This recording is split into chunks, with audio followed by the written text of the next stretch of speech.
My name is Ray. My name's Alex. And this is our app, Fruit Blast.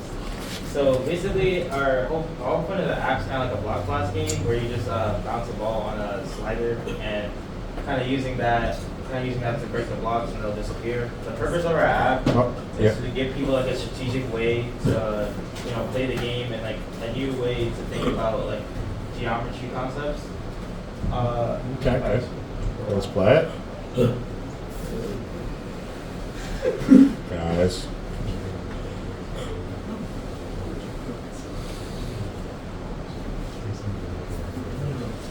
The game, so it's basically the ball's hitting the top and knocking the blocks out, and you gotta hit what happens when the ball goes past the paddle. Yeah, the ball goes past the paddle, you end up losing a life. There's a life counter at the top. Every time you let the ball go past, you'll lose a life, and then your life will drop by one. And until it 0 lives, the game ends. Okay, great. All right. So, game design. That's what it looks like. And the steps the user takes. Alright, so as you saw on the user interface, there's 3 buttons. The reset button obviously resets the game if you need to. The pause button pauses the game. And then first you would obviously click the start button. So the ball would drop and then you could actually move the slider around. After that you could just press the pause button if you needed. Like if you had to do something, and then you also press the reset button. As well as if the ball, as Alex said, if the ball passes the paddle and goes down, you lose a life. And if you get to 0 lives, you just reset the game. Okay, so your data complexity. So our code for this game, it utilizes like multiple different elements. The main feature is the bricks, and we had to make a lengthy brick list to make it so the game was actually playable and it didn't end in 2 seconds. So we had to repeat the code for our bricks. So we just ended up making a list, and we had separate code that defined the variable of a brick. And what it actually was is that when the ball impacted it, it would disappear, and how it would work on the canvas. And yeah, it's something that we did to increase the effectiveness of this, increase our flexibility, was the list, and that really just made it so we didn't have to repeat the same block of code and variables 40 times. We just add it on the list and they would do it for us. Good. Algorithm complexity? So for the algorithm complexity, we have these procedures here that they call paddle move. So that is basically a procedure that defines or makes it so the paddle moves smoothly. We just had that, so this is a repeating line of code, and makes it easier to just show everything and not have to repeat the paddle moving, and it decreases the amount of errors you can have.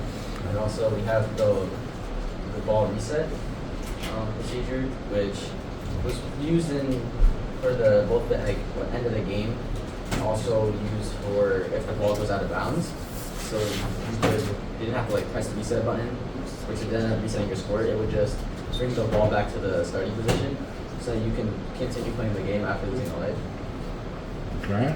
And now the procedural. Alright, so as you can tell, so our procedural was basically ball reset. So you didn't have to keep repeating the code every time the ball went down. So basically, once you hit the reset button, the ball speed goes to 0. Everything converts back to where the ball was, to where it should be when you first start the game. And also our globalized variables, variables we kind of had to make in order for the game to actually work. Okay. Your design process. So for our design process, there's a bug that we had was the lives weren't working.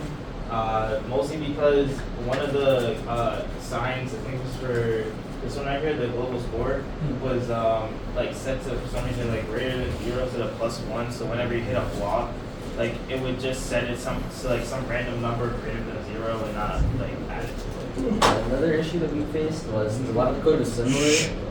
A lot of the code looks similar. There was a lot of errors that we found that one variable was accidentally changed to one, for example, Zaim said, the score at one point was accidentally changed to the lives. So instead of it updating the score and increasing by 1, it updated the lives. And then we also noticed like the time left wasn't like counting down properly because I think one of those set like time left +1. So every time you would hit a block, it would increase the time by 1, and so it would make an error like with that, and it stopped counting down. So, So there was a lot of like errors. Like How'd you fix that time? How'd you fix the time thing? We fixed the time thing, like we scanned through like each part. There's like a variable like that's at the top of our code that says like the clock, like when clock count that, like when clock like activated, so that like it would count on the time. We looked through it and it was fine. So then we looked through like since we figured that like since it increases up by 1 when the blocks are hit, we looked where the score variable was and we found that it had time in there instead of score, so we changed it from time to score. Oh, okay, great. And working together? Yeah, so it was just me and Alex, so we kind of just split it up half and half. So basically, I did the like design, and then he did the coding, and then if there was like any different, and then we kind of just came together and to understand like the whole app in general. So yeah, that's pretty much it. And then for brainstorming, brainstorming, we kind of just like looked at like small games that we could make. So like one of those was like Google Block Breaker, and we just kind of like took a lot of inspiration from that. It's a game kind of like a Pong kind of game.